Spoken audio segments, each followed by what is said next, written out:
Bom, bom dia. Vamos começar nossa aula de hoje. Eduardo, você tem dúvida? Quando a gente viu o isomorfismo entre o espaço configuração e o V1, que é a expressão de comparativa, é o espaço de configuração complexificado, que é equivalente ao V1, né? E não só o espaço real. Então, tipo assim, se o espaço de configuração é N, é o N Czinho. Tipo, tudo bem, novamente, a gente pega o espaço maior e restringe aos valores positivos, reais, porque as nossas alturas eram reais naquela hora. Mas a gente está no espaço que, se tivesse alguma coisa complexa, está dentro do nosso espaço de configuração, NC. Se você quiser pensar assim, sim. Tá, tudo bem. E por que a gente não poderia fazer um isomorfismo entre o espaço de configuração real e o V1? Daí não ia dar certo? Não, porque você tem que lembrar que o seu V1, ele é o espaço de todas as uma excitações, né? Do seu espaço de Hilbert do produto tensorial, né? Aquele espaço que eu defini. Aquele H. Esse cara aqui, ó. Né? Ele é aquele produto de espaços de Hilbert de uma partícula, né? De uma partícula não, desculpa, de uma excitação de um oscilador harmônico. E aí você tem esses N caras aqui, certo? E você pega os estados todos que tem uma excitação só em um desses caras, né? Esses estados são estados quânticos, né? Que são aqueles que eu chamei assim, I barra, né? Um estado quântico, ele é definido, né, num espaço vetorial complexo. Então, se eu quiser que esse cara tenha um isomorfismo, o outro também tem que permitir coeficientes complexos, entendeu? Então, você complexifica M para que ele possa, digamos, representar vetores desse tipo aqui. Mas é misterioso, tá? Porque é um mistério. Na verdade, sua pergunta seria, de uma outra forma de pensar, seria por que o espaço vetorial, digamos, correto da mecânica quântica é aquele complexificado, entendeu? Mas tudo bem. E daí, o que a gente basicamente fez para falar que existe um isomorfismo é que a gente definiu um mapa que levaria os vetores quânticos nos vetores de configuração. Isomorfismo existe sempre que a dimensão é igual. Pelo menos existe um, você define um mapa arbitrário. Aquele mapa foi importante para mostrar que ele preserva a métrica. Que ele preserva o produto interno. Isso. Isso é uma coisa necessária para falar um isomorfismo? Isometria, sim. Não, a isometria é justamente uma transformação que preserva a noção de métrica, né? Quando é entre dois espaços, quando é um espaço com ele mesmo, né, você pega, de certa forma, uma simetria daquela métrica que está lá. Mas quando é entre um espaço e outro, é uma certa compatibilidade entre essa métrica nesse espaço e essa métrica nesse espaço. Nada. Bom, onde é que eu parei? Eu não lembro agora, porque minhas notas foram além. Eu não trouxe o papel, mas você fez aquele resumo, e daí você começou a escrever o vetor, D ponto, em função de TH, e parou por aí. Você escreveu umas 3 equações disso e parou. Eu defini o parente de Poisson? Não, acho que não. Definiu. Você falou que tinha dimensão, é isso. Isso, está aqui então. Eu acho que eu sei onde eu parei. Então, deixa eu só recapitular. No finalzinho da aula, né, eu falei que você pode definir um parente de Poisson. Ah, sim, a gente discutiu bastante a questão da unidade, né? Entre uma função f, que é uma função lá na sua variedade, e uma função g, tá certo? Ou, no caso, lembrando que a variedade é identificada com espaço tangente, né? Então, isso aqui você pode pensar que é a 2 forma inversa aplicado em df dg. Ok? Eu não tinha feito essa definição. Tá? E justamente eu discuti que esse cara aqui tem unidade de 1 sobre ação, esse cara também vai ter unidade de 1 sobre ação, e assim por diante. Beleza, isso aqui é fácil, né, de ver. A gente df del gama mi ômega mini del g del, gama, mi. Tá certo? Bom, aí na quantização, o que vai acontecer? A gente vai dizer que o parênteses de Poisson, acho que eu falei até isso na quantização, né? Como é que eu estou falando? O parênteses de Poisson, e a gente vai tentar ligar, fazer um homomorfismo dessa álgebra, tá? Com os comutadores, tá certo? Só que aqui, como eu falei para vocês, tem uma certa unidade, né? E o comutador, ele não muda, digamos, a unidade dos caras que estão comutando aqui. Então a gente precisa de uma constante, né? O mistério é por que a gente vai representar aquela álgebra dessa forma, tá? Mas uma vez que você fez essa escolha, você necessariamente precisa botar aqui um H cortado aqui embaixo. O I a gente vai discutir daqui a pouquinho, tá? Mas, por enquanto, a noção é essa. Para você fazer a quantização à la Dirac, essa aqui é a regra de quantização de Dirac, você vai fazer esse homomorfismo dessa álgebra dos observáveis clássicos com os operadores quânticos que representam os mesmos observáveis. Certo? É fácil ver que Vmi vai ser igual a ômega mi. Tá certo?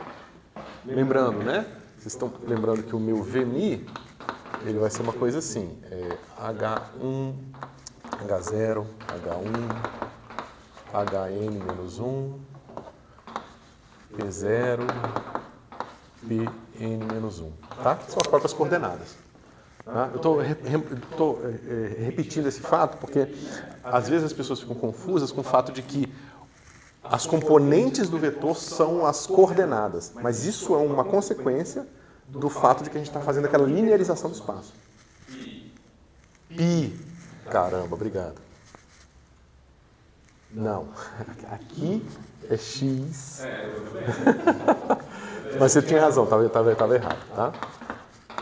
E aqui é P mesmo, tá? Porque aqui são as coordenadas ainda não é a curva, né?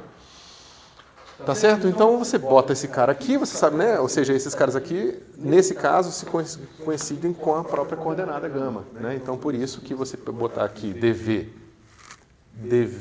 mi de gama alfa, digamos assim, só para vamos fazer uma simplificação aqui. Simplificação não, mudança aqui só para a conta ficar mais fácil de acompanhar. Então vai ficar dv mi de gama alfa vai ser um delta de mi alfa. Né? Mesma coisa aqui, delta de ni beta. Então, esse parênteses de Poisson que dá isso aqui. Mas é o que vocês já sabiam, tá? Quando esse cara aqui é 1 e esse cara aqui é 2, por exemplo, no caso unidimensional, vai ser o parênteses de Poisson entre x e p, que é 1, tá? Então, não tem nenhum mistério aqui. Você está me olhando com uma cara de que vai ser um mistério. Não. Ah! Eu só aperto o olho assim, você acha que não está entendendo nada. Beleza.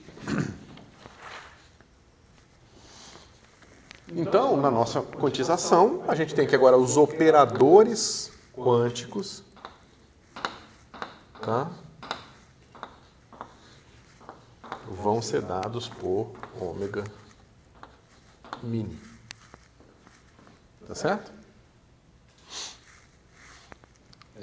Desculpa. Sobre IH cortado. Ok? Aqui vale a gente fazer uma seguinte digressão. Né? Bom, se você coloca aqui o 1 e o 2, no caso unidimensional, ou se você quiser o 0 e o n, né, você vai encontrar o quê? Comutador de x0 com p0 sobre IH cortado igual a 1. Né? É o que você esperaria da quantização canônica. Ok? Agora, a gente tem que sempre se preocupar com o limite para o contínuo. Tá certo? No limite para o contínuo, se vocês lembrarem bem aqui, o índice discreto, né, que vai se associar com a posição do espaço. Quando você passa a ter um número infinito incontável de posições no espaço, você acaba tendo um número infinito incontável de elementos nesse vetor aqui. Tá? O que torna esse vetor rapidamente complicado do ponto de vista matemático. Tá certo? Então, na verdade, a gente não vai estar interessado na comutação direta desses caras aqui. Quando você escreve a comutação do campo em termos de uma delta de Dirac, do ponto de vista da matemática, aquilo ali é definido de uma forma muito imprecisa. Ou melhor, aquela expressão é pouco precisa matematicamente. Certo? E existem maneiras de torná-la mais precisa. Certo? E a gente vai discutir isso daqui a pouquinho. Ok?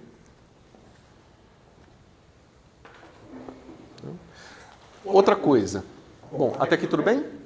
Fiz uma recapitulação rápida, falei da quantização e estou só falando agora um pouco da parte do limite contínuo, tá? Que vai ser importante para a gente. Então, o limite contínuo, você tem várias N posições, esse número de posições vai para um infinito incontável. Né? E a mesma coisa o momento, porque você tem um momento em cada posição do espaço. Tá certo? E aí, na quantização a gente vai ter problema, porque esse negócio aqui não vai ser mais vai ter que ser infinito.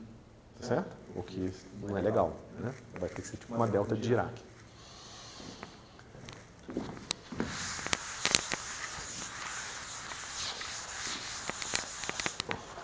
Bom,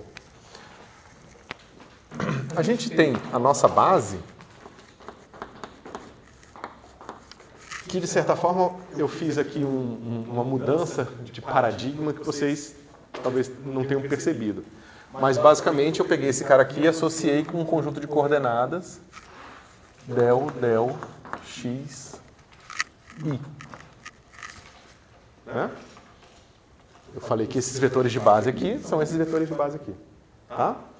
O que é natural, na verdade eu estava usando esses caras aqui e eu especifiquei qual era o produto interno entre eles, mas em princípio, se ele é uma ênupla ou se ele é uma derivada parcial, tanto faz, porque essas coisas estão todas isomórficas entre si. Certo? Né? E eu vou denotar esse cara aqui assim, ó, só vou tirar a setinha. Eu vou deixar a seta só quando for fazer uma sequência ordenada mesmo e quando for um operador diferencial, né? Tipo geometria diferencial, eu vou deixar aqui sem o chapeuzinho, tá? Então, a gente naturalmente vai ter a mesma coisa para ver. Tá certo? Nesse caso, eu vou ter exponencial de 2π i a j sobre n sobre raiz de n del x j. Com uma soma aqui sobre j, tá? De 0 até n menos 1. Mas a gente já falou das bases, a gente vai olhar das cargas lá. Eu só estou...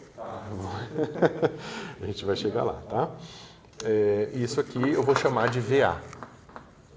Mas como essa base ela introduz essa complexificação e ela requer que os coeficientes do vetor tenham uma característica especial justamente para que ele não seja complexo, a gente vai usar mais frequentemente essa aqui.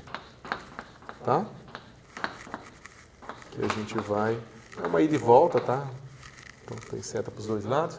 E esse cara aqui vai ser simplesmente o 1 sobre raiz de n e uma soma sobre i, pode ser j, n menos 1. E aí aquele nossa base de Hartley, que é 2π a j sobre n menos π sobre 4.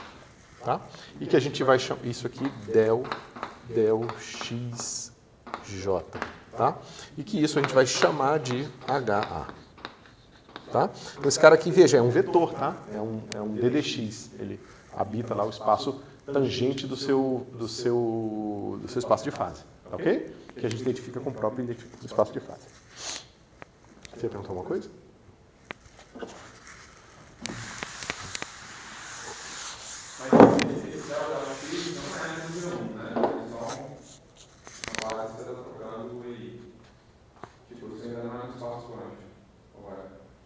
Não, isso aqui é só, eu estou mostrando a relação entre a base abstrata com uma representação em termos da geometria diferencial, tá? Mas não tem nada de quântico ainda. E vocês têm que se preocupar com o seguinte, isso aqui define uma base, mas no fibrado tangente do espaço de configuração. A gente está trabalhando no fibrado tangente do espaço de fase. Então esse cara não define uma base no espaço de fase. Tá ok? Mas a gente vai chegar lá. A primeira coisa que a gente pode fazer é o seguinte. Eu posso fazer um mapa trivial entre os vetores no espaço tangente do espaço de configuração com vetores no espaço tangente do espaço de fase. Eu sempre posso fazer isso, tá certo? De uma forma simplista, você pode pensar que o espaço tangente do do espaço de configuração é justamente aquele gerado por del xi. E o outro é aquele gerado por del xi, del pj. Tá certo? Então, e aqui, claro, que nessa outra situação aqui eu poderia ter dependências de xi e pj. Tá? Mas como esses caras são constantes, não interessa. Ok? Ok? Então, eu posso muito bem calcular. Eu tenho esse negócio aqui, que a gente já sabe, tá? Que é o del xi, del pj, né? Isso aqui vai ser igual a menos delta i j. Tá certo? Lembra que o menos é porque a gente trocou o sinal do ômega, tá? O ômega agora é dp dx, e não dx dp. Ok? Bom, então, a gente pode muito bem calcular quem é as unformas associadas a essa base aqui. Tá? Então, menos cosseno de 2πi a sobre n menos π sobre 4. Aqui o i ele não é um índice, né? Ele está tipo, aparecendo como uma parte do argumento da função, mas eu vou usar a notação de convenção de soma de Einstein mesmo assim. A não ser que seja ambíguo, eu vou dizer que se tem um i aqui e um i ali, tem uma soma, tá ok?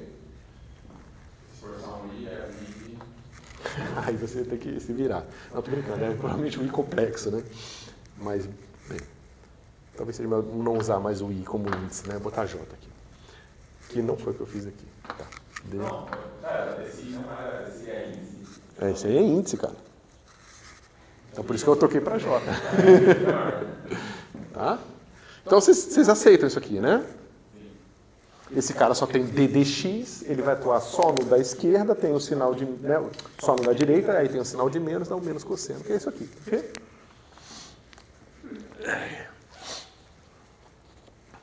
Então... A del pj vai ser igual a esse menos cosseno. 2πja sobre n menos π sobre 4. Tá? Então, a ação da nossa forma simplética nesse vetor de base com esse outro vetor de base não é o que a gente gostaria que fosse, se for uma base canônica. Né? Vai dar um cosseno esquisito aqui. Só que a gente sabe lidar com essas bases de Hartley. A gente sabe que se a gente multiplicar esse cosseno aqui por outro cosseno de 2πjb sobre n menos π sobre 4 e somar sobre todos, j's, tá? Esse negócio vai dar uma delta de crônica. Tá certo? Que é justamente o produto interno entre o HA com o HB. Tá? Então, eu vou fazer isso. Agora, eu vou ter assim, ômega de HA, vírgula, cosseno de 2πj sobre nb menos π sobre 4, somado com del pj, porque isso aqui é uma aplicação linear, né? Então posso jogar esses cossenos todos para dentro, ok? E a soma também, porque é linear. E agora sim, esse cara vai dar menos delta AB.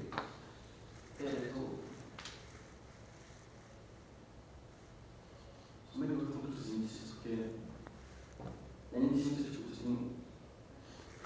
Aqui eu não estou somando sobre nada, tá? Aqui eu estava, mas quando eu apliquei em del PJ, o del PJ comeu só o J daqui. Eu estava com o índice que está sobrando ali nos P's, tipo assim de baixo, né? Aqui o A e o B. A e o B, isso. Tá? Então, a gente vai fazer o seguinte, a gente vai chamar esse cara aqui de H barra B. Tá certo? E o que a gente acabou de mostrar? Que esse vetor de base com esse vetor de base dá menos delta dos índices aqui, que é exatamente menos delta dos índices aqui. Então, isso é uma transformação canônica. Tá? Veja, eu induzi uma transformação e uma base no espaço tangente do fibrado, do espaço de fase, através de uma transformação na base do espaço de configuração.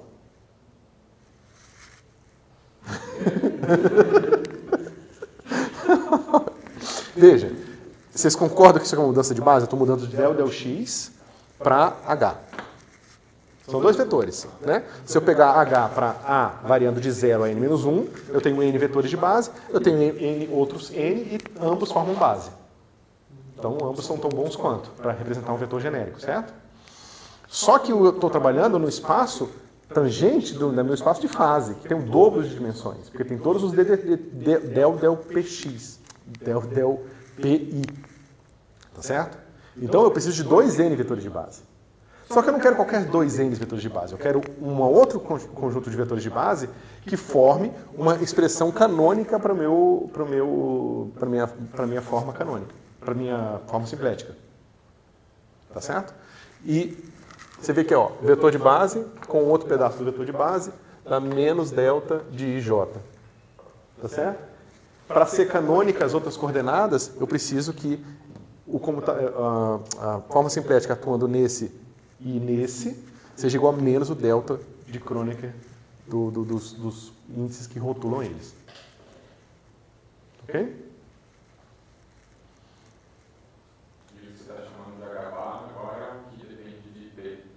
Na verdade, eu acho que eu usei essa anotação, mas eu não pensei bem.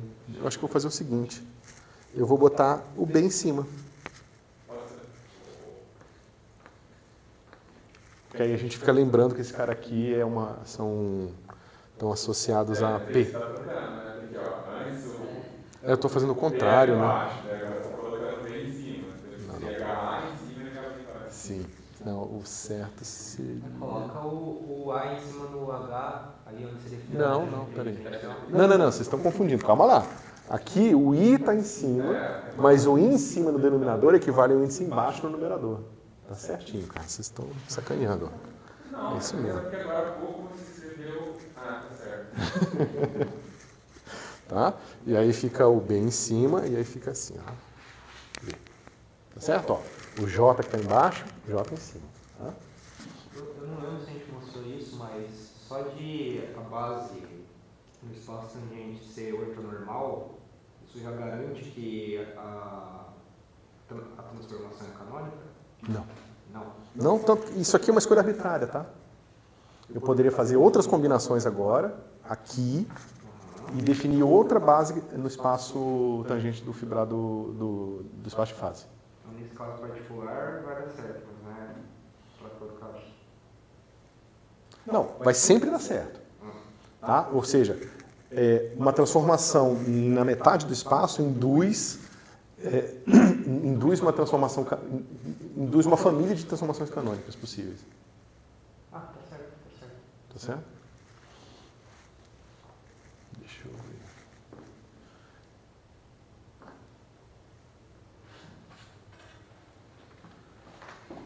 Mas eu digo, quando eu vejo que se eu faço isso, se eu aplico forma simplética nos vetores da base, dá uma delta, isso já significa que o parente Poisson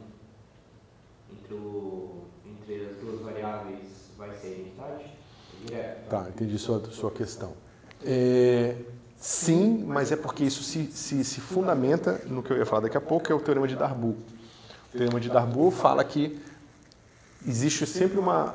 Toda vez que você tem uma relação canônica desse jeito, existem coordenadas associadas a ela.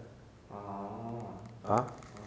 Então, ou seja, existe um sistema de coordenadas tal que naquele sistema de coordenadas a forma simplética tem essa forma aqui. Certo? E vice-versa. Mas globalmente, Não sei, cara. Tem que pesquisar. Você diz globalmente na variedade, você quer dizer, né? Não sei. Talvez tenha uma questão topológica esquisita aqui, mas localmente sim.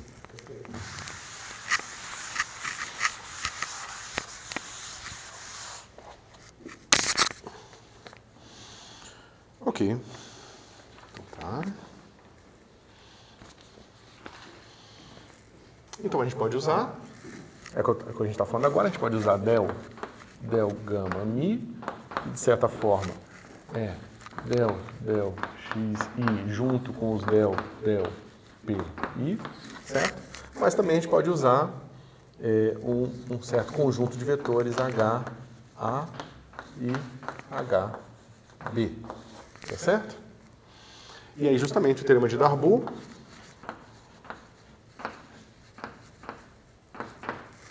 garante que existe um gama linha mi, tá?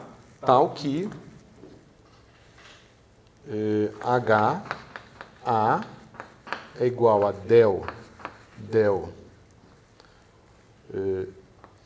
gama linha a e h, b é igual a del, gama linha, cadê? B menos N. Tá? Onde eu vou fazer a mesma coisa, tá? Com o índice em cima é posição, com o índice embaixo, entre aspas, é momento. Tá ok? Só para distinguir essas duas variáveis, sem precisar decorá-las mais ainda.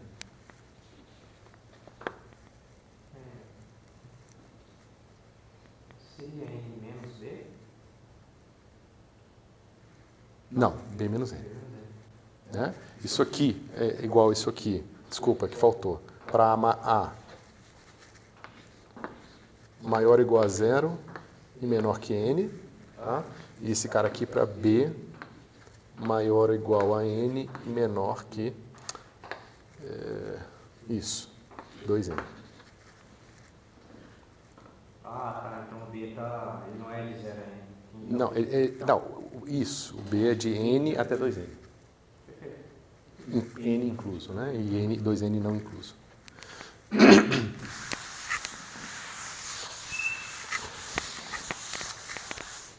Agora é fácil, né? Porque a gente sabe que A é igual a del gama mi, del gama linha A, del gama mi. Tá certo? E você sabe que B vai ser igual a del gama mi, del gama linha N menos B, tá? Aqui, lembrando que eu estou pegando só B entre N e 2N, tá? E a mesma coisa do A entre 0 e N, certo? E, naturalmente, eu vou dizer que esses outros caras, os outros valores aqui são 0, tá? São iguais a 0. Ok.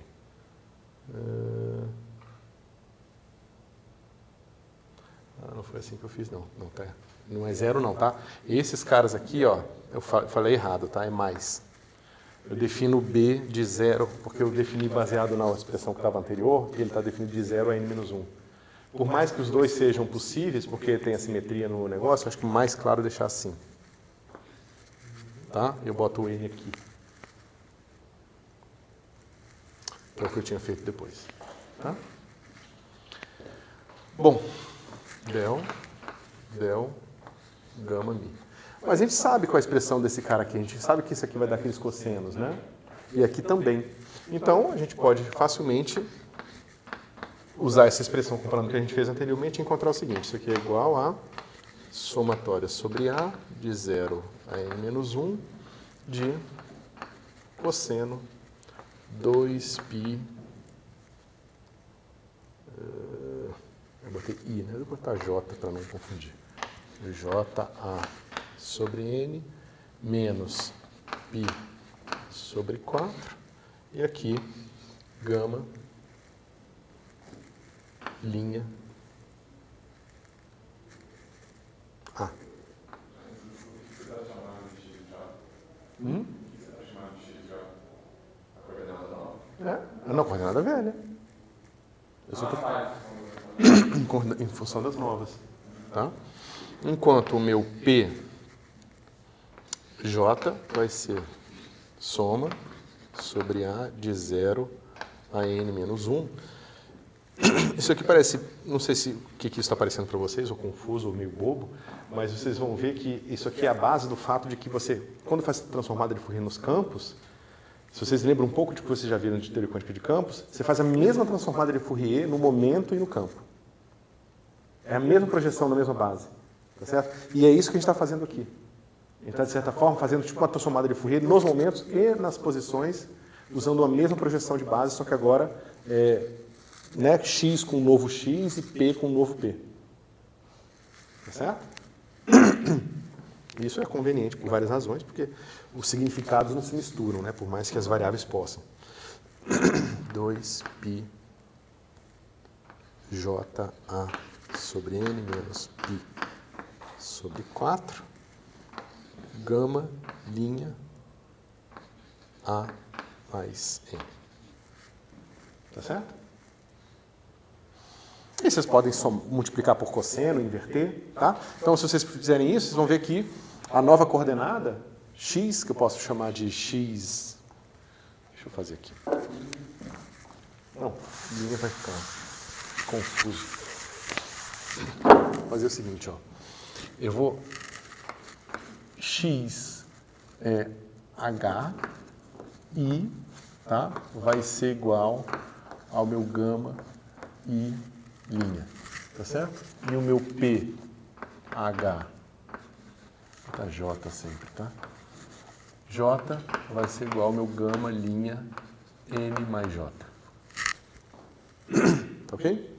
Então a gente vê facilmente que h, i, j vai ser igual a... Mas é a mesma coisa, né? Eu multiplico por cosseno e somo em j. Tá? Então vai ficar assim. Soma. Deixa eu mudar. Deixa eu botar assim. Só para manter o padrão. Porque aqui a gente está no espaço de Fourier, é melhor deixar igual eu estava fazendo antes, tá? Foi mal. Então, j de 0 até n menos 1, cosseno de 2π a j sobre n menos π sobre 4, xj. Tá? E PHA vai ser igual à soma de j de 0 a n menos 1, cosseno de 2π a j n menos π sobre 4, PJ. Tá? Então, vocês veem, tipo não, exatamente, né? É uma transformada de Hartley desse cara para esse cara aqui. Essa só é a inversão disso aqui. E se eu tivesse usado base de Fourier, essa é a mesma coisa, transformada de Fourier. Agora, lembrando que a transformada de Fourier vai ter o i com o sinal invertido lá e tudo mais. Tá bom?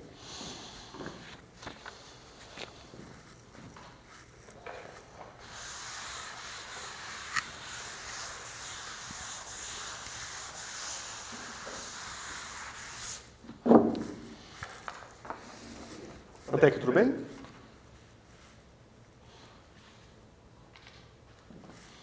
Bom, agora a gente tem que se preocupar com aquela questão da delta de Dirac. Ou seja, qual é a melhor maneira da gente pensar em fazer uma passagem do limite discreto para o contínuo que seja matematicamente rigorosa, ou pelo menos matematicamente clara o suficiente para você entender o que você está fazendo. Tá? Então, a gente vai falar o seguinte: uma função, um campo quântico, num ponto do espaço, ele geralmente não tem um significado físico, Da mesma forma que uma distribuição de probabilidade num ponto só, também não tem, tá certo? Mas você sempre pode definir médias dos operadores, da mesma forma que você pode definir, digamos, quanto é que é uma distribuição de probabilidade entre um certo intervalo, te dando, então, uma coisa que é, de fato, uma probabilidade.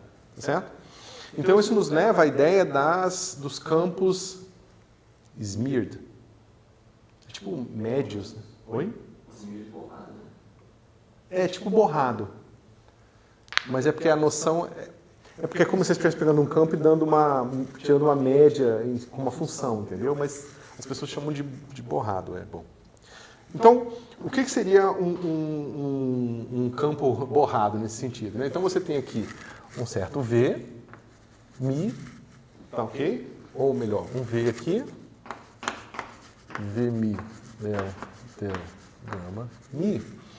Mas você pode definir o produto desse cara aqui com uma forma que te dá tipo uma medida daquele campo, tá certo? Ou seja, eu pego uma forma aqui, deixa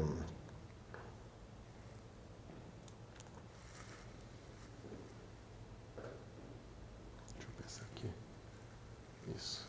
Você pega uma forma L qualquer, til, e isso aqui vai te dar o quê? Vai dar uma coisa assim, L Mi, V Mi, tá certo? Quando você fizer isso aqui, você tem que lembrar que esse negócio vai ser a soma essa soma aqui na parte das posições, em que o seu campo aqui vai ser x1, x2, ou seja, esse negócio vai ser assim, L, xzinho aqui, I, xi, mais o meu L, P, J, PJ. Tá? A anotação ficou clara? Isso aqui é simplesmente, né, o seu L vai ser uma coisa assim. L xzinho, I, D, xi, mais L, Pzinho, J, D, PJ. Tá? É uma forma qualquer. Ok. Então, eu tenho esses coeficientes aqui. Quando eu fizer minha passagem para o contínuo, esse cara aqui vai virar um integral. Porque, lembra, esse cara aqui, ó, ele vai, quando a gente fez do discreto para o contínuo, a gente transformou aquelas somas em integrais, com um peso certinho e tal, tudo direitinho, e que agora a gente vai ter a mesma coisa. Com a vantagem, o x vai aparecer sempre dentro de uma integral. Se o x for tipo uma distribuição e não mais uma função, ele continua fazendo sentido, porque está passando dentro da integral. Tá certo? Então a gente define esses campos, essas versões borradas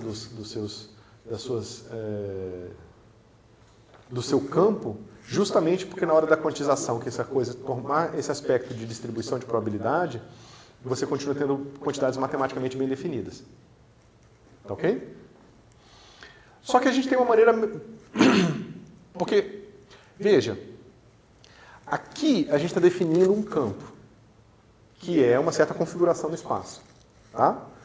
E a gente vai borrar esse campo com uma forma, que está definido em outro espaço, que é o espaço dual. Só que a gente não precisa disso, porque a gente já tem um mapa entre formas e vetores, que é a nossa forma simplética. Tá certo? Então, em vez de definir uma forma direta como o L-til, a gente pode dizer que o seu L-til, na verdade, é igual a um certo U, vírgula. Né? Todo mundo concorda que isso aqui é uma forma, né? O U é o que mesmo? Um cara qualquer. É um vetor, um campo vetorial qualquer. Dado uma forma e uma forma... Desculpa. Faltou a forma simplética ali. Então, dado com uma forma simplética não degenerada, para um L sempre existe somente um U, e para um U existe somente um L. Tá? É uma coisa que subir e descer os índices com ômega mini. Ok? Se você preferir. Que é o que a gente faz em geometria diferencial, em atividade geral, o tempo todo. Né? A gente, dada uma métrica, dado uma forma, existe somente um vetor, que a gente nem pensa quando a gente fala, VMI, e depois você escreve VMI aqui. Você nem pensa que você está usando a unicidade das transformações, que a métrica também não é degenerada e tudo mais. Né? Mas ela está tudo lá. O que foi?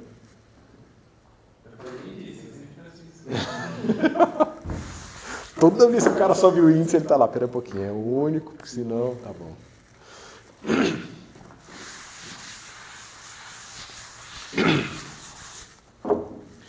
Bom, então, a gente pode falar o seguinte, será que se nós usarmos esse tipo de expressão, a gente consegue uma forma mais bem definida, que quando nós passarmos para o limite contínuo, ela vai continuar legal para a comutação? Porque veja, a gente tinha encontrado o quê? Que comutador de V chapéu Mi com V chapéu Ni é igual a ômega mini, tá certo? Se nós passarmos essa coisa para o contínuo, isso aqui vai virar x, isso vai virar y. Tá certo? E esse cara não pode ser mais igual a 1, porque senão na integral vai dar infinito. Você precisa, desculpa, vai dar 0. Você tem que fazer esse negócio aqui ser igual a infinito, né? Quando um for igual ao outro, ou quando esse for igual a n, esse mais n. Esse foi igual a esse mais n, isso. Certo? Beleza? Fez uma cara estranha. Não? Ó, pensa ingenuamente que a gente está fazendo limite contínuo. Então agora a gente vai ter uma coisa assim, ó. V, e aí que pode ser L, tá? Que vai ser 1 para os momentos e 2 para as posições. Não, desculpa, ao contrário. 1 para as posições, 2 para os momentos. Tá ok? Né? E aí eu vou fazer o seguinte, eu vou botar Mi. É a mesma coisa ainda, só estou mudando um pouco a notação, tá ok? E aqui vai ser V, M maiúsculo, Mi.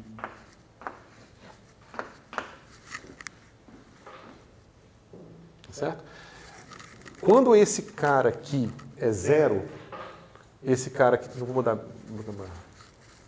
para X e Y. Tá? Quando esse cara aqui é 0, esse cara só sobrevive quando for M. Né? Sim, sim. Então, só que agora eu estou dizendo que esse cara aqui ele vai dizer se é posição ou se é momento. Tá certo? Então, na verdade, eu vou ter uma coisa que é assim, ó. Ômega, deixa eu botar em cima. Eu estou fazendo de cabeça, por isso que tá? Ômega. Se tivesse aqui, professor. Oi? Se a Cíntia estivesse vendo isso. Ó, então esse aqui é uma ômega 2x2, tá? Que ela é assim, LM, tá certo? E esse ômega LM, 2x2, ele é 0, 1, menos 1, 0. Tá certo? Isso aqui tem que ser delta de x e y. Eu só estou encontrando uma maneira diferente de rotular as mesmas coisas que eu tinha. X e y são índices discretos, ok? Beleza. Se eu for fazer a passagem para o contínuo, isso aqui continua sendo assim sempre.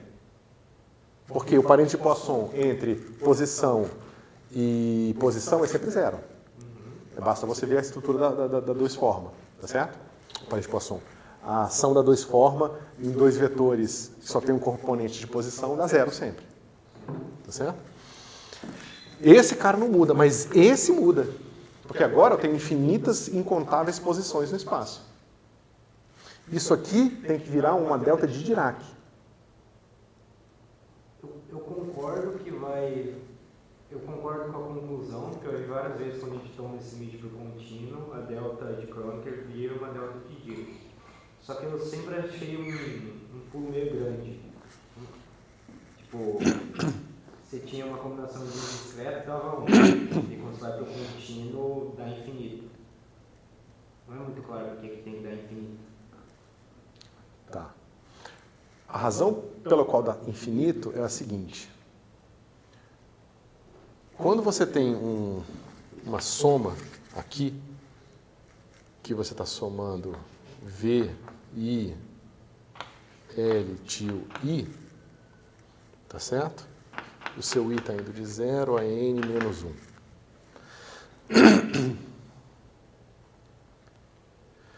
Pegar direito, porque eu tenho que pegar na conta que eu fiz lá no começo, dá para ver melhor. Mas, de certa forma, você é obrigado a colocar você vai aparecer um delta x aqui. Tá certo? Nessa soma.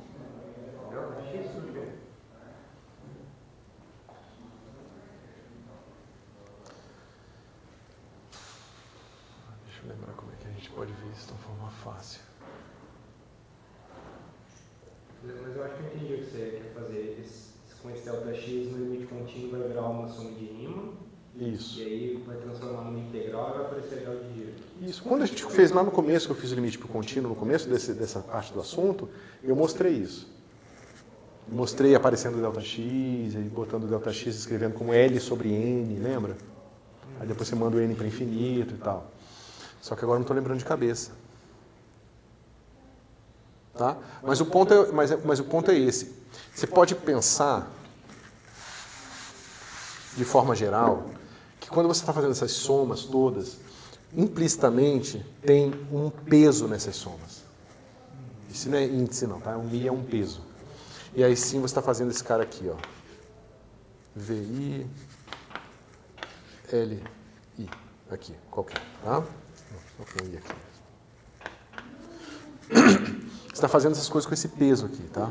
Esse peso, quando você vai fazer o limite para o contínuo, ele precisa virar tipo um dx, ele vai ser uma medida que ele vai dar zero num ponto só do espaço.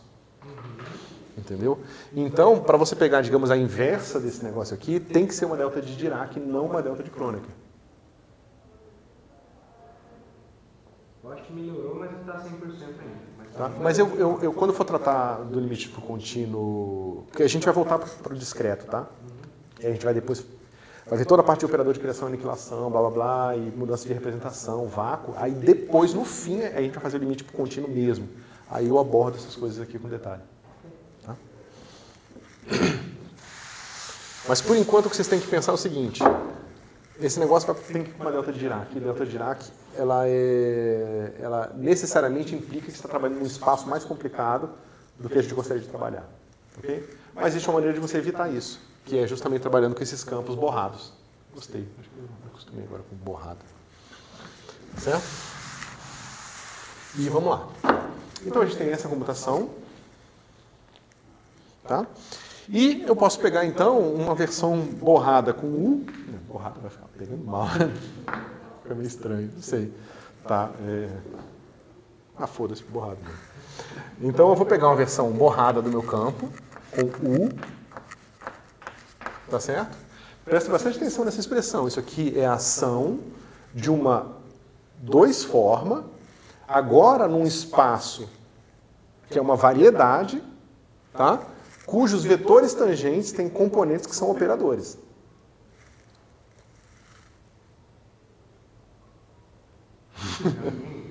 Né? Esse cara aqui é um vetor tangente, que vai ser escrito assim, ó, V, Mi, Del, Del, Gama, Mi. Só que esse cara é um operador. Então esse cara aqui é um operador. Isso aí é quântico? É um operador quântico? Né? É um operador quântico. Isso aqui é o X e o P. Quando a gente faz a quantização, então, eu posso pensar que as coordenadas dos vetores do espaço tangente vão virar operadores. Isso. Tá?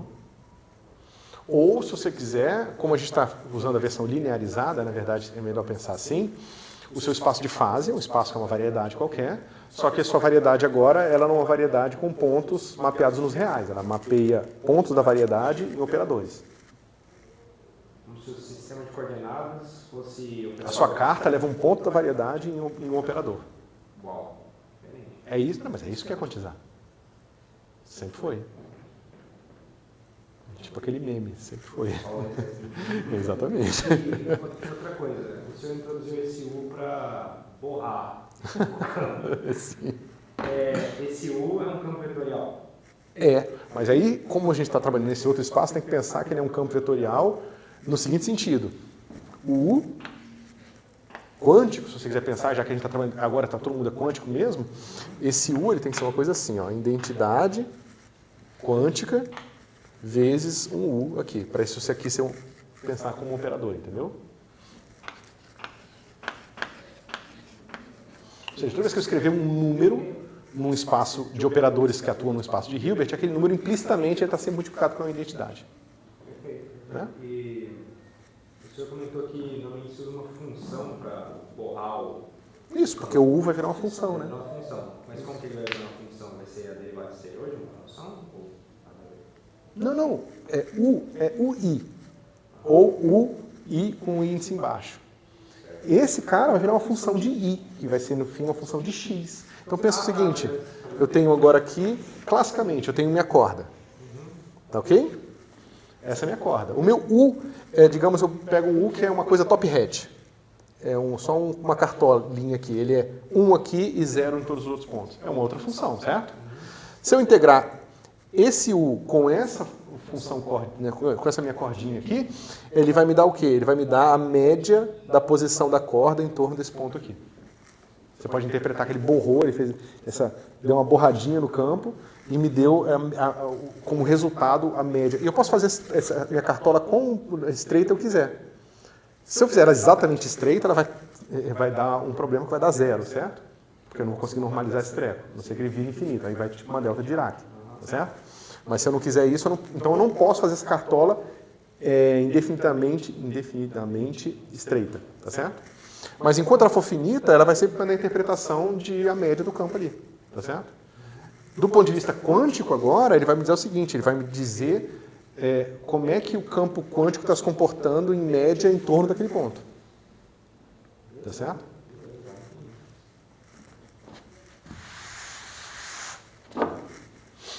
Bom. Vamos para as contas, então. Então, eu tenho esse campo borrado e eu tenho outro campo borrado pelo meu U'. Tá certo?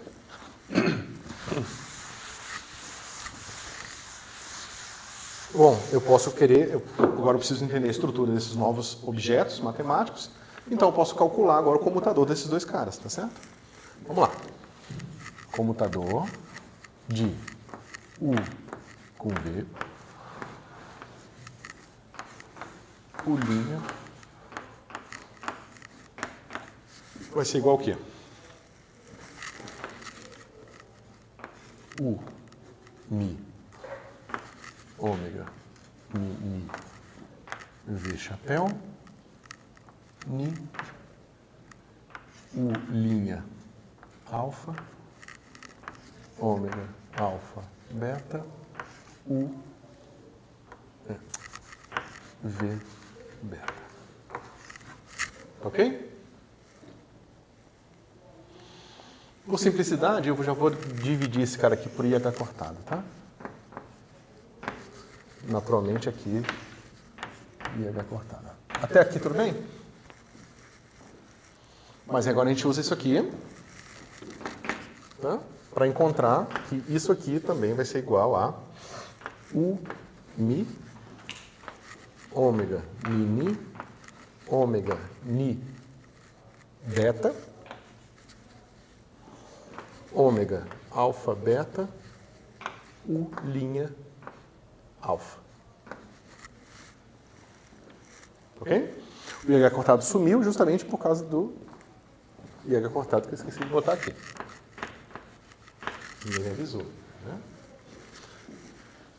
O homomorfismo da álgebra tem o IH cortado do lado esquerdo. Certo? Bom, agora, esse é a inversa desse, então isso aqui dá uma delta de Kronecker de Mi beta. Então beta vira Mi, tá certo? E eu vou ter uma coisa assim, ó. Eu vou manter a ordem, eu vou botar assim, menos U, Mi, alfa, U', alfa. Tá? Que é igual a menos ômega U'. Não entendi o que aconteceu com os V's. É o comutador deles ali, ó. Foi embora. Deu o ômega.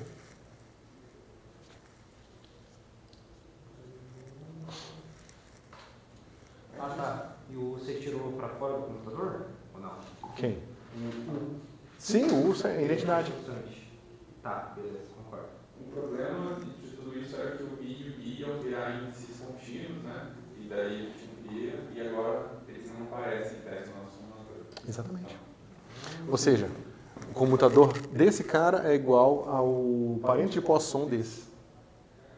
Tá certo? A gente pode agora dar uma maquiada nessa coisa borrada aqui, para ficar um pouco menos feia. Tá certo? E a gente define o seguinte. Olha que legal. Eu tenho um IH cortado aqui. Tá? Então eu vou fazer o seguinte. Eu vou pegar esse IH cortado e vou botar ele aqui. IH cortado. Agora eu vou fazer o seguinte. Eu vou pegar e dividir esse cara igual a esse cara aqui. Deixa eu fazer de novo, né? Para não ficar ruim. Então eu vou fazer assim. Vou pegar aquilo ali, vai ficar assim. Ômega, U, V chapéu, ômega, U', V chapéu. Aí aqui já tem o IH cortado. E isso aqui é igual a menos ômega, U'. Tá certo? Então eu vou dividir aqui por IH cortado. E eu tenho que dividir aqui por IH cortado. Tá certo? Esse objeto aqui, ele é adimensional. Agora, quando eu botar o IH cortado nele. Tá certo? Então, porque a 2 forma tem unidade de ação. Né? Não era só raiz disso, era cortado, coisa assim. Porque tipo, parece que vai ter um IH cortado ao quadrado embaixo do plano esquerdo. Ué, mas vai, porque só tem IH cortado aqui e aqui não tem nada. Eu tenho que dividir por IH cortado para aparecer aqui e aqui. Senão as unidades não batem. Tá certo? Então isso me induz a fazer o seguinte, eu vou definir S como sendo ômega sobre IH cortado. S agora é uma 2 forma complexa, tá? Com a dimensional. Tá? Ou seja, o H cortado me serviu para tirar, para construir quantidades adimensionais na minha variedade.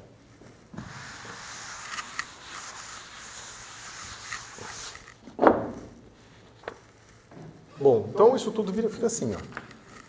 Comutador de S, UV, comutador de S, U', V, vai ser igual a menos S de U'. Tá certo? Agora, isso aqui a gente está fazendo para campos reais, tá certo? Eu posso agora complexificar esses caras, tá certo? Agora o meu U pode ter componentes complexas, né? E eu posso simplesmente identificar o seguinte, eu posso dizer que U é igual a um certo campo R complexo conjugado e o linha é igual ao meu próprio campo R. Tá certo? Isso vai me dar o quê? S de R estrela V chapéu, vírgula, S de R V chapéu é igual a S de R estrela R. Tá? Eu peguei esse menos e botei ele aqui. Tá? E por que eu fiz isso? Porque agora eu tenho o seguinte, ó, S de R estrela V chapéu, vírgula, abre parênteses, S de R V chapéu, Dagger, é igual a S de R estrela R.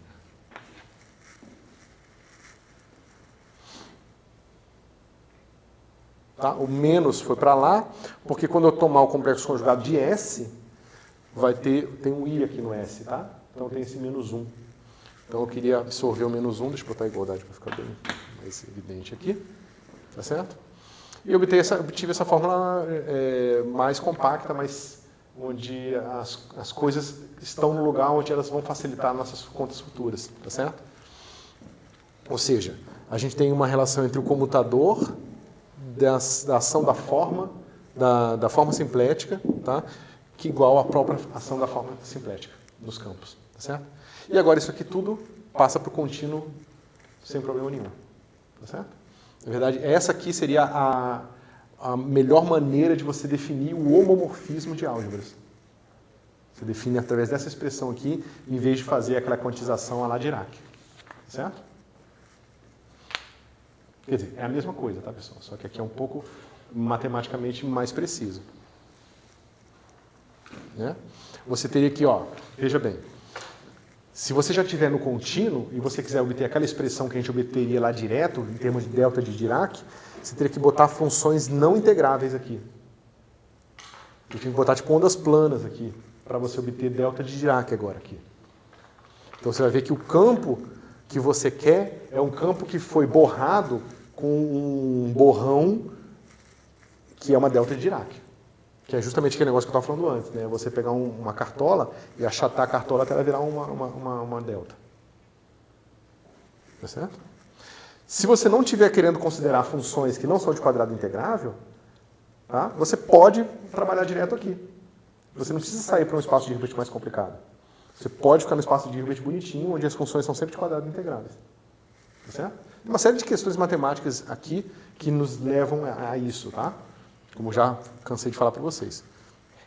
Eu estou mostrando o caminho, mas naturalmente não estou provando nem mostrando todas essas características. Tá? Isso seria um curso de teoria de campos, matemática algébrica, que eu teria que estudar pra caramba para dar.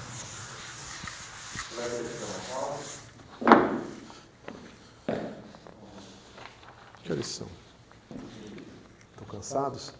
Então, vamos esperar então, às 11h30 a gente volta.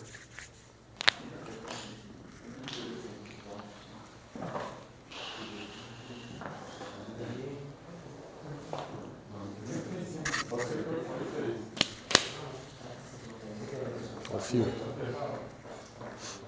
Pelo amor de Deus.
Podem mandar mensagem para o Heitor, você vai a inscrição dele sem café. Vocês querem café? Hã? Vocês querem café, é isso? Se mandar sem café para o princípio. Ah. Eu perguntei para assim, eu vi que vocês falaram. Eu não gosto de ter feito sensato assim, na chamada. Ah, Eu gosto de ter feito na chamada. se o Heitor fica lá, Eu não pensei isso, não. não sei, você pode subir lá e subir. Eu falo. Quando é que você faz, pô? Eu não posso subir lá. Só para você ter café. Você vai pegar o café. Não, e se não tiver? Aí você vai. Então, E se tiver? Caramba, se vocês estiverem muito desesperados, depois eu faço um café pra vocês aqui. não, vou ficar sem café. Aí depois dá aula, vou almoçar. Ah, e vocês têm que correr, né? Porque senão vocês perdem a disputa do bife. Sim. Por quê? Tá fechando mais cedo aí. Não só isso, ele tá acabando de com a comida antes. Sério? Mas Cheguei lá, Sério? terminando a comida boa. Ah, bom. Foi terça-feira, era estrogonofe. Eu vim aqui, tipo, meio-dia e 50, que acaba assim, não, era só frango agora. Porra, mas tu também quer que fique sobrando estrogonofe pra você, cara? Pô, eu Todo mundo gosta de estrogonofe. Estrogonofe, cara. Que triste. É, eles devem estar tentando ajustar a quantidade de comida, né? Comida ainda. Tipo, porque não tem estrogonofe. Frango, coisa de frango assim. Tá. eu já fiz. Esse dia eu fiz 2 meses de frango, pra confessar. Eu ainda Você pediu? não digo zero. Ah, é zero? Comigo 3, então. Fiquei triste, pô. Um peito de frango com batata palha. Não é, né? Ah, Não é é legal. comida, não é estrogonofe. Eu devia ter pedido um ketchup, um creme de leite também, né? Aí, Tá me lembrando dos meus filhos quando eu levei hoje de manhã pro colégio. Um queria um carrinho, mas o outro queria o mesmo carrinho. Mas não é o carrinho, é amarelo. Tá, esse filho é carrinho igual, mas eu gosto do amarelo. Não é igual, senão parece que tem uma. Sabe o que é, cara? É porque quando um quer uma coisa, o outro quer a mesma, cara. Tá certo? A vida é assim. Ai, meu Deus. Qual é o outro caminho que ele tem avançado? Não, cara, isso muda a cada meia hora. A cada meia hora um outro gostou mais do vermelho, aí eles querem os dois o vermelho, entendeu? O amarelo não interessa. Ele tutelou o outro estado quântico. Agora o vermelho é mais rápido. Tá certo, acho que o que levou foi a cabecinha deles. Eu tenho certeza que é isso que você não está vendo. Eu também, obrigado bastante por uma cuidado assim. Meu irmão da Mas deve ser pior ainda gêmeos, né, cara? Porque a idade é idêntica, porque os meus têm 2 anos de diferença, então às vezes os interesses deles se diferem um pouco, então eles não ficam ali querendo a mesma coisa, né? Um quer assistir uma besteira, outro quer assistir um negócio tão diferente que não... Mas no seu caso, gêmeo... é sempre a mesma coisa. Imagina trigêmeo, cara. Tenho tanta pena de casal que tem trigêmeos, cara. Não, porque assim, deve ser legal ter trigêmeos, mas ao mesmo tempo, imagina o trabalho, cara. Imagina você conseguir educar 3 criaturas simultaneamente, velho. É difícil, velho. Mal as pessoas conseguem fazer com uma, né? O pai do cara tem gêmeos, né? Caramba, é verdade. São seus irmãos mais novos. Você ajudou ou você atrapalhou? Sei lá. Eles têm quantos anos hoje? Eles têm quantos anos hoje? Ah, esse tipo 22, 23. Tá. Ele tinha 2 anos, né? Eu tinha 2, não lembro muita coisa. E assim, eles estavam fazendo algum tipo de tratamento que geralmente induz isso ou foi tipo azar mesmo? Azar no sentido de aleatório, né? Nem tem caso de gêmeo na família. Não tem caso de gêmeo na família. Não é ele só. Foi tipo aquele raio, como é que diz, aquela... como é que se chama? Um raio cósmico que bateu ali no óvulo, veio assim, opa. Exatamente. E o pior é que são os 2 tipos de gêmeo. Que é tipo, o gêmeo umbilinho e o fininho. Quer dizer, teve um espermatozoide que foi no óvulo, que se dividiu, e um segundo, né, escroto que conseguiu ainda fertilizar um outro óvulo que por acaso caiu lá também. Caramba, cara. Ou seja, em vez de ganhar a Mega Sena, teus pais foram fazer isso, né? Eu podia ter ganhado a Mega Sena.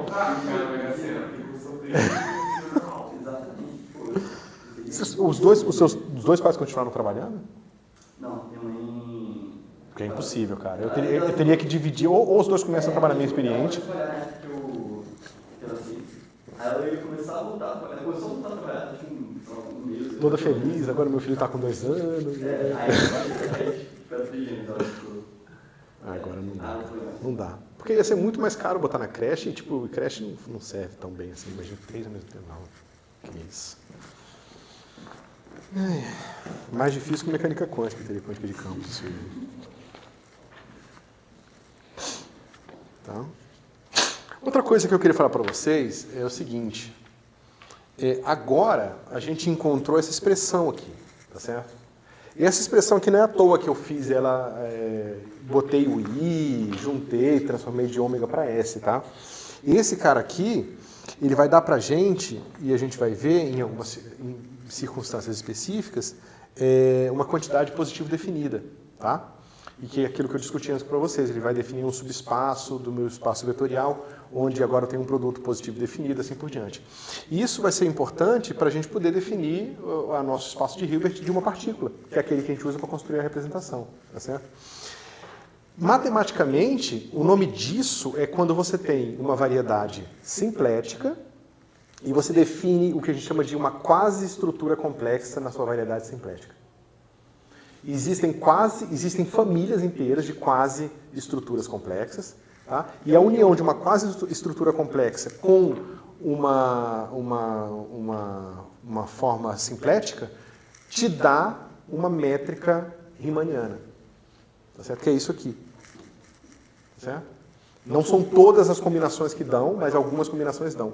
E as escolhas dessas possíveis combinações, que é esse espaço das possíveis formas das quasi-estruturas complexas, que te dá as possíveis representações quânticas da sua teoria.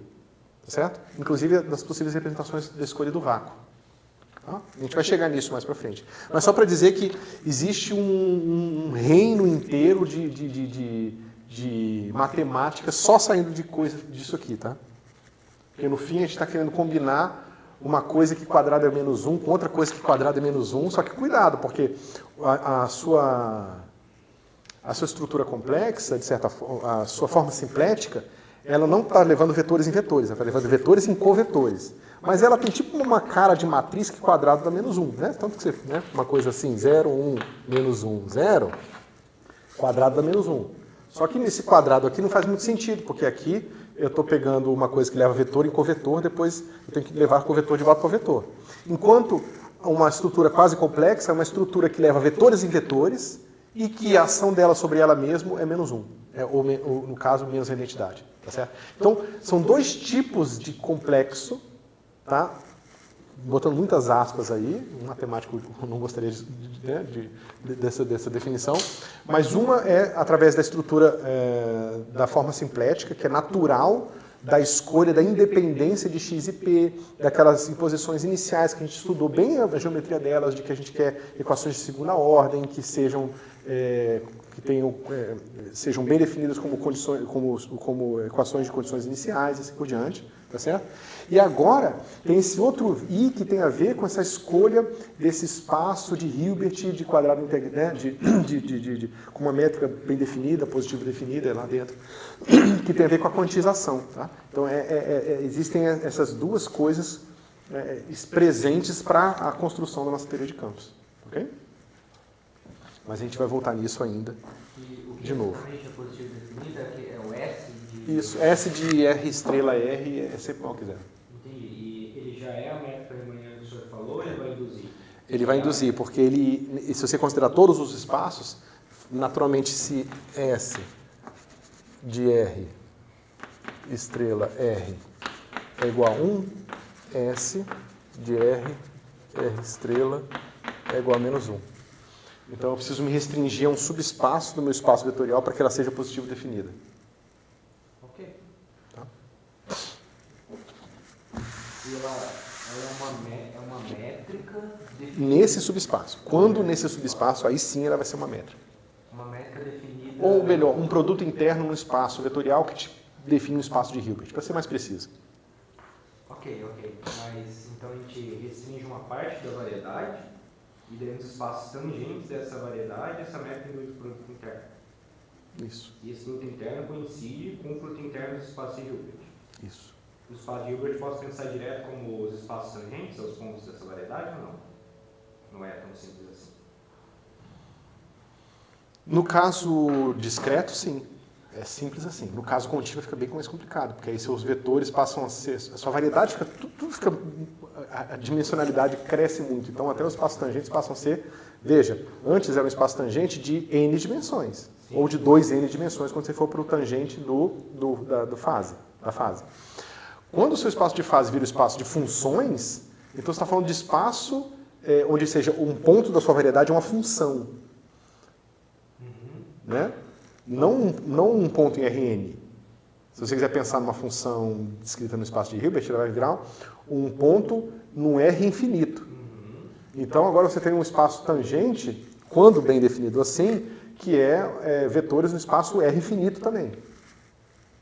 Que é geralmente o que a gente faz para as coisas poderem ser matematicamente fáceis.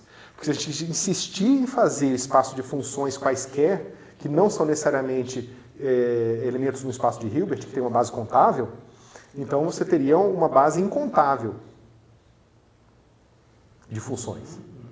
E agora, então, o seu espaço tangente não vai ser nem mais um espaço vetorial de dimensão nem sei o que vai ser, na verdade, porque vai ser um espaço de dimensão de base incontável também. Mas, em teoria quântica, normalmente trabalha com dimensão, com espaços de dimensão infinita, mas cujas bases são contáveis?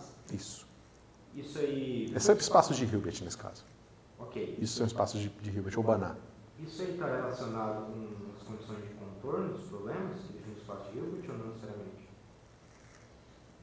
Eu digo no sentido de que em mecânica quântica, quando a gente tem um sistema que é bounded, por exemplo, as condições de contorno fazem a energia ser discreta e a base discreta.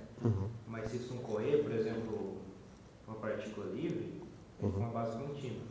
Teoria quântica de campos, a gente sempre trabalha com casos análogos ao posto finito, para ficar tratável? De certa forma, sim. Entendi. E a motivação é para ficar tratável. Se a gente não fizesse isso, ia ficar...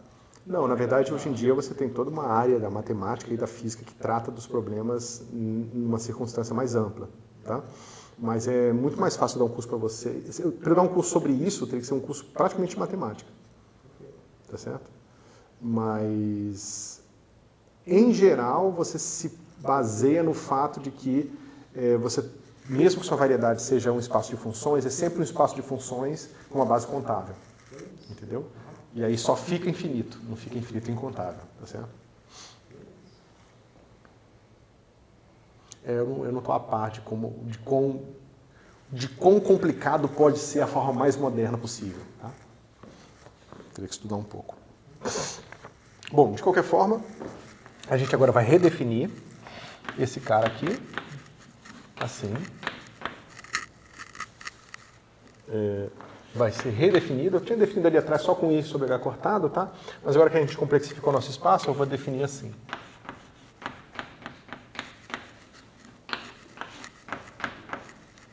Tá? Então agora a gente vai definir um operador que a gente vai chamar A, R, que vai ser dado por S,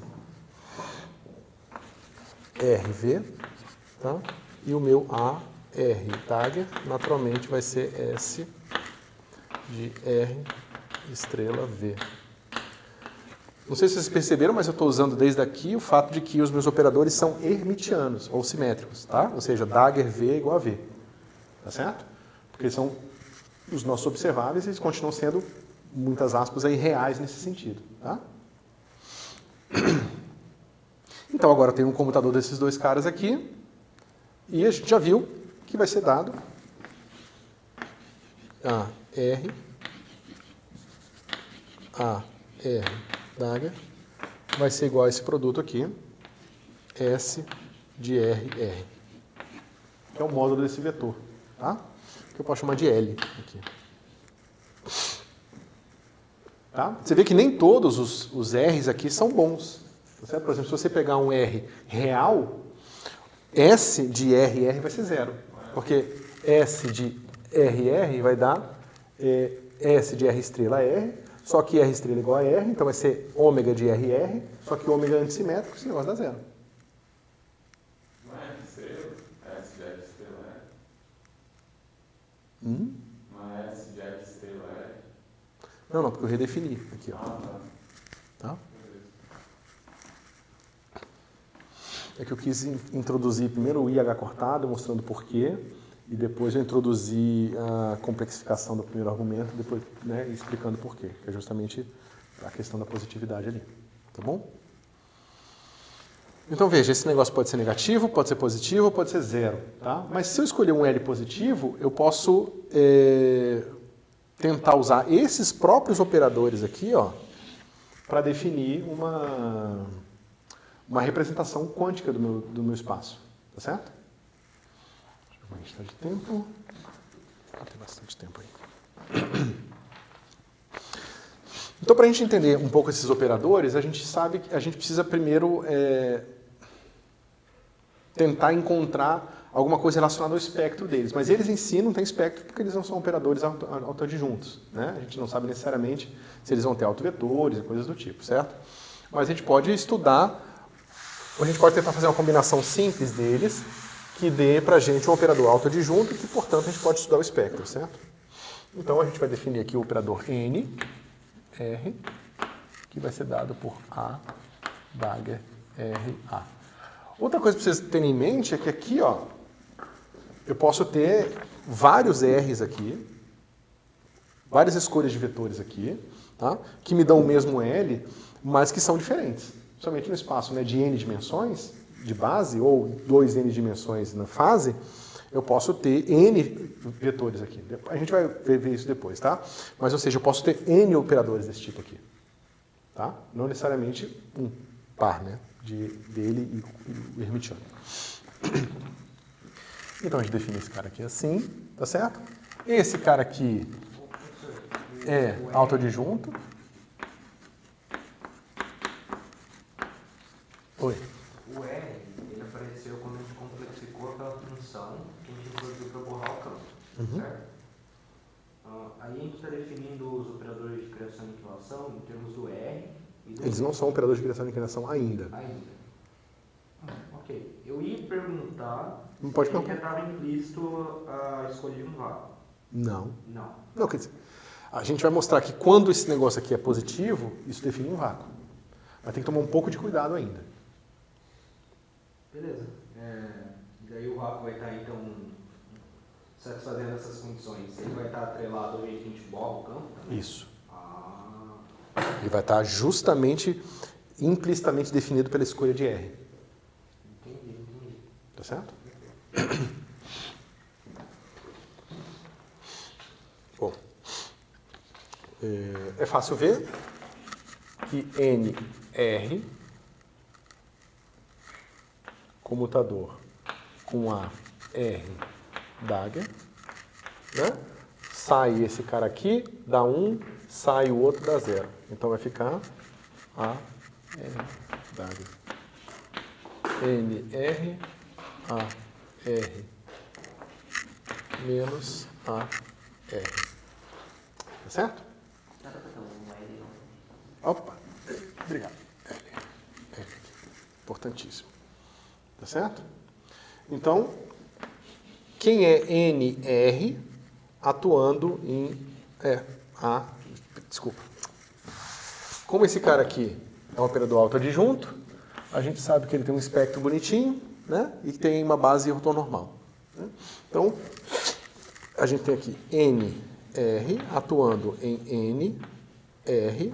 Eu vou dizer que esse cara aqui tem um certo alto valor N, tá? NR. Tá certo? Bom, quem é então o A dagger R NR? Se eu aplicar um operador número aqui, né, eu uso a minha regra de comutação e eu vou... Isso aqui vocês já devem ter cansado de ver na vida de vocês, isso aqui vai ficar N mais L.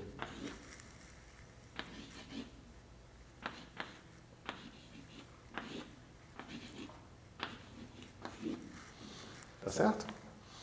E esse cara aqui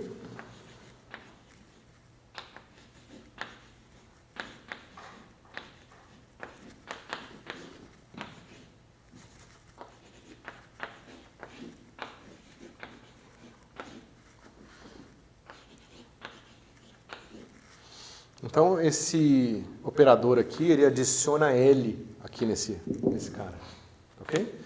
Enquanto o outro subtrai L desse alto valor, ok?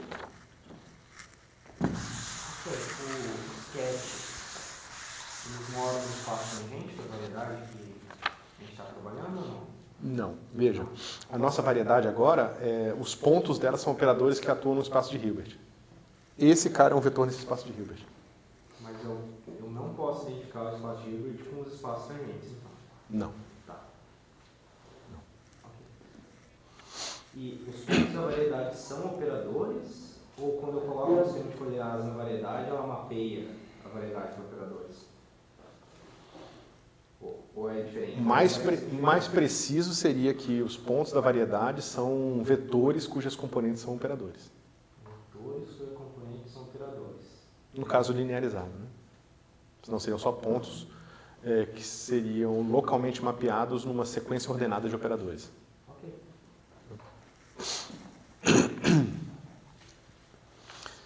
Bom, deixa eu ver. Agora vamos tratar aqui o nosso NR. Tá certo? Vamos lá.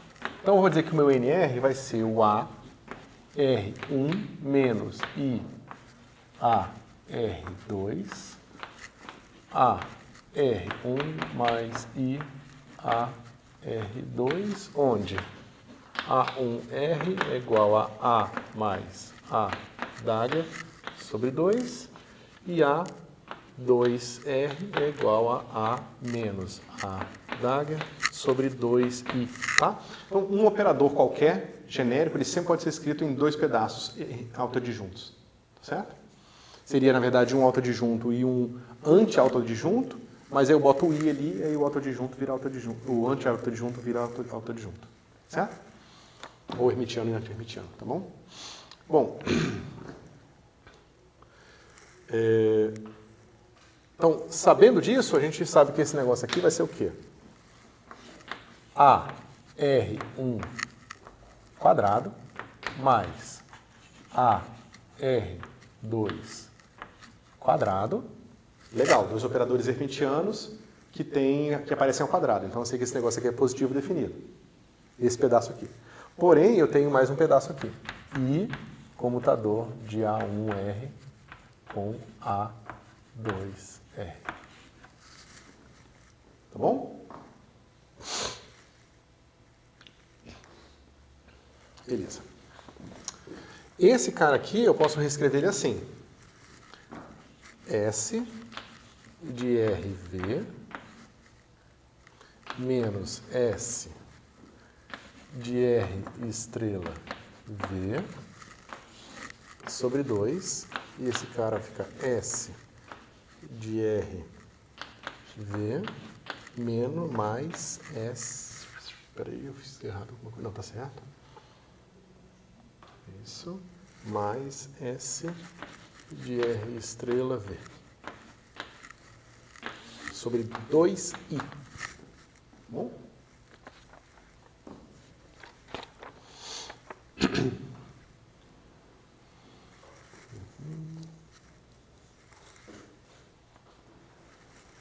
Isso aqui vai ser igual a S de R menos R estrela sobre 2 V.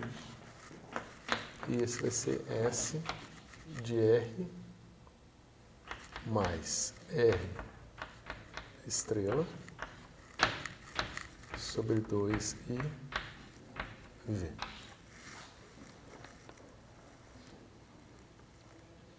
Tá ok? Deixa eu ver se tá faltando uma coisa.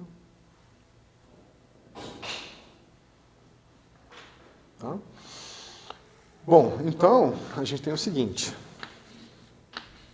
A R1, vírgula, A R2, comutador desses dois operadores aqui, vai ser igual a menos ômega sobre IH cortado.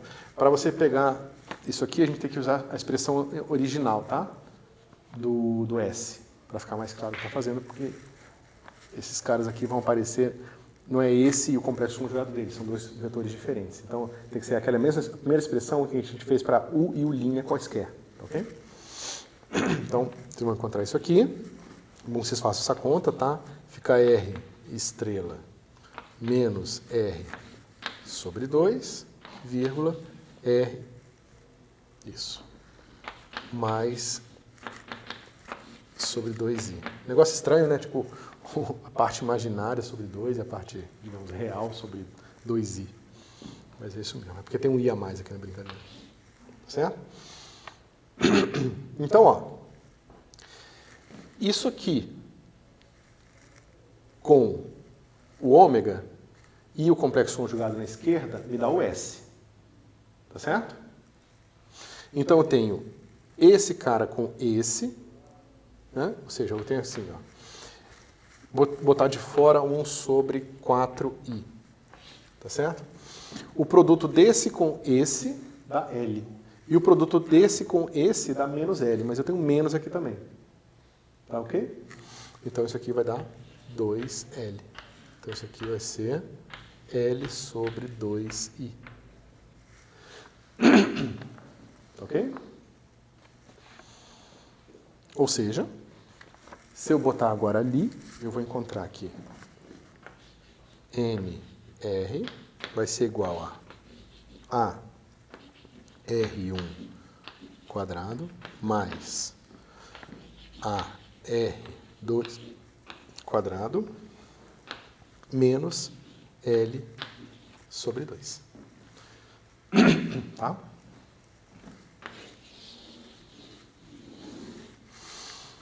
Mas isso é um operador limitado por baixo.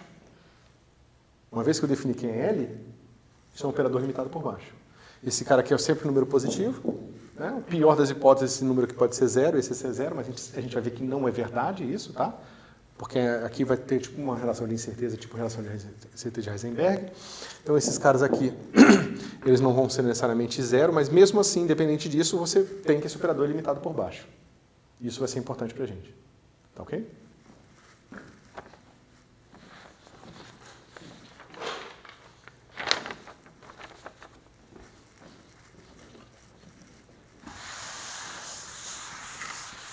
Se esse operador é limitado por baixo,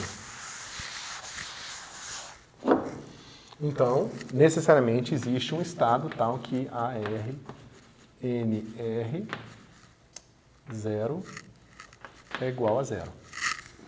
Vocês concordam?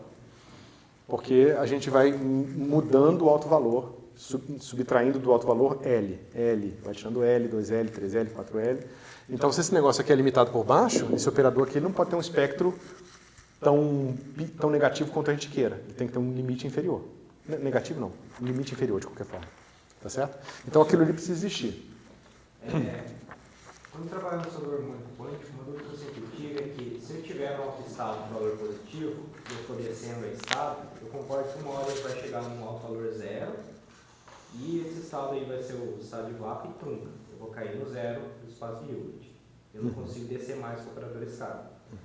Mas eu poderia imaginar que eu tenho um alto valor negativo abaixo do zero e que eu vou subindo a escada até chegar no zero, como se as duas partes se conectam? Ah, tá. Não pode. Ok.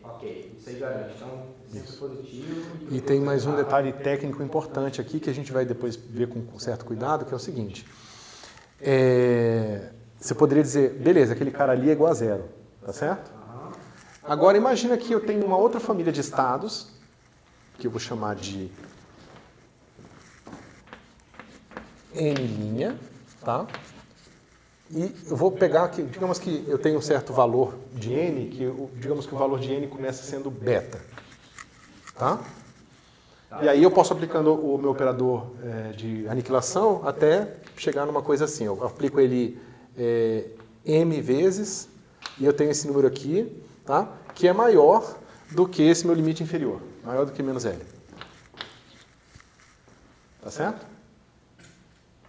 Quando eu chegar nesse meu estado de valor mínimo do espectro, a próxima aplicação do A vai levar ele em zero.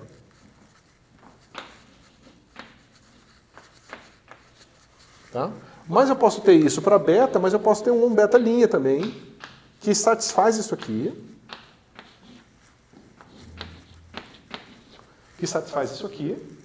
Tá certo? O M seria M' também, né? Oi? O M seria um M'. Um M', seria um M diferente para a gente conseguir. Não, para qualquer M, na verdade. Ou seja, vai existir uma família de M's que isso aqui vai sempre ser verdade. Tá certo? E eu estou definindo que para um certo M, aí sim M', eu vou ter um estado ali que a hora que eu atuar mais uma vez o operador de aniquilação, esse negócio vai dar zero. Eu posso ter duas famílias. Deixa eu tentar ser mais concreto ainda. Vamos dizer que eu tenho um estado que é assim, 3.2, tá certo? Aí eu posso ir para 2.2 e posso ir para 1.2 e posso ir para 0.2. Digamos que seja zero, só por simplicidade, é o meu limite inferior aqui, tá certo? Se eu aplicar de novo, esse negócio tem que ser aniquilado. Tá certo? Mas eu poderia falar, bom, o que me impede de ter aqui 3.3? A outra família, 3.3, que vai em 2.3, que vai 1.3, que vai 0.3, que depois o 0.3 também é aniquilado. Várias famílias diferentes. Tá certo? Aí tem um teorema que você mostra que, no caso unidimensional, os autoestados de um certo operador hermitiano são únicos. Os autoestados de operadores hermitianos numa situação unidimensional são únicos. Então, se esse estado aqui dá isso aqui, então você pode naturalmente encontrar que A dagger... É só multiplicar essa expressão para dagger R, tá? A, R, N0, R é igual a zero. Então, esse aqui é um autoestado do operador número, que é um operador hermitiano, com alto valor zero. Esse também é. porque eu posso multiplicar aqui N, R, no meu N' R0, que também é zero.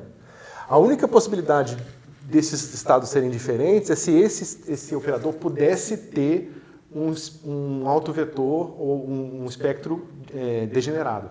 Ou seja, vários vetores com o mesmo autovalor igual a zero. Entendeu? No caso unidimensional, você prova que isso não pode. Tá certo? Aí você pode me perguntar, mas a gente não está no caso unidimensional, porque você pode ter vários desses caras aqui. E a gente vai tratar isso na próxima aula. Ok? E uma coisa, o limite inferior ali do operador N é o L sobre 2, né? Uhum. A gente vai ver, devido à relação de incerteza, que o limite inferior vai ser exatamente zero, ou não necessariamente? Não, mas isso não é... Se vocês puxarem um pouco para a memória que eu estou fazendo, vocês vão lembrar que esse cara aqui ele vai estar associado a... Acho que isso. Esse cara vai estar associado a X e esse cara a P. Né? Então esse cara aqui vai ser uma coisa do tipo M ômega X quadrado mais... E esse cara vai ser uma coisa assim. P quadrado sobre M ômega, se você usar uma escolha muito particular e especial de R, tá? Que você vai encontrar isso aqui. Nesse caso, isso aqui nada mais é do que a hamiltoniana sobre W. Tá? Onde W é a frequência do meu oscilador harmônico. Então a gente está encontrando aquele resultado que vocês já conhecem. E, na verdade, quando a gente quantiza nessa situação, a gente escolhe L igual a 1, tá? E ao a gente escolher L igual a 1, a gente encontra que H sobre W é igual a N menos meio. Esse é aquele meio da energia. Desculpa, mais meio. Tá? Essa é aquela energia mínima do oscilador harmônico. Mas aí o alto valor mínimo pro N vai ser zero por causa disso? Não, o alto valor mínimo dele? Do N É zero. Isso, que a gente sabe ali, ó. Por causa disso aqui. Tá bem. Ok. Mas a energia não, a energia vai ter um mínimo de frequência sobre 2. Que é aquela parte que pode divergir aí. Tá certo? Bom, pessoal, depois o resto eu começo já na aula que vem, porque a gente tem pouco tempo. 1 minuto. Tá. Então é isso, tá? Então a gente vai começar a ver as coisas interessantes aqui, porque isso aqui essa escolha aqui é tão natural, você botar aqui, né, o seu A1 é raiz de M ômega X e o seu A2 é 1 sobre raiz de M ômega P, que a gente nem se questiona. Na verdade, você vai pegar os tratamentos nos livros, eles nem vão dar tanta importância para o N, eles vão olhar mais para o operador hamiltoniano, tá certo? Como se você tivesse uma relação banal entre os dois, certo? Mas, quando você está com um espaço-tempo curvo, isso já muda totalmente de figura, tá certo? Muitas vezes o operador N mais natural para você não vai estar relacionado com a hamiltoniana. Tá certo? Não de uma forma simples, pelo menos. Tá certo? E aí a gente vai tentar estudar, entender as várias escolhas de representação, ou seja, várias escolhas de R que vão levar a combinações diferentes aqui. Porque veja, aqui, ainda, além do mais, a gente está pegando a hamiltoniana de uma partícula. Lembra que a nossa hamiltoniana não é X aqui. É X, ou H1, menos H0, menos H2. Porque tem o acoplamento entre os osciladores harmônicos. Então, essa expressão aqui não diagonaliza mais a hamiltoniana no caso acoplado, das várias partículas acopladas. Certo? Aqui diagonaliza nessa situação é outra. Ok? E a gente vai entender a consequência física da gente fazer uma escolha de representação. Ou seja, uma escolha de R me leva a uma escolha de vácuo. Qual o significado daquele vácuo? Será que ele realmente é o vazio? Entendeu? Nesse caso aqui é fácil, porque é o que tem menos energia, e se começa em zero, continua em zero, porque ele é autovetor da hamiltoniana. Certo?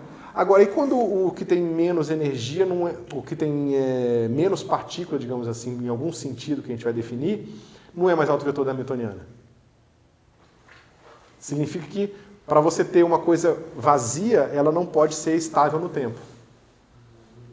Tá certo? Ou seja, precisa haver criação de partícula. Ou, se você quiser pensar nesse sentido, criação de excitações nossa corda ou no nosso conjunto de osciladores. Certo? Mas a gente está chegando lá.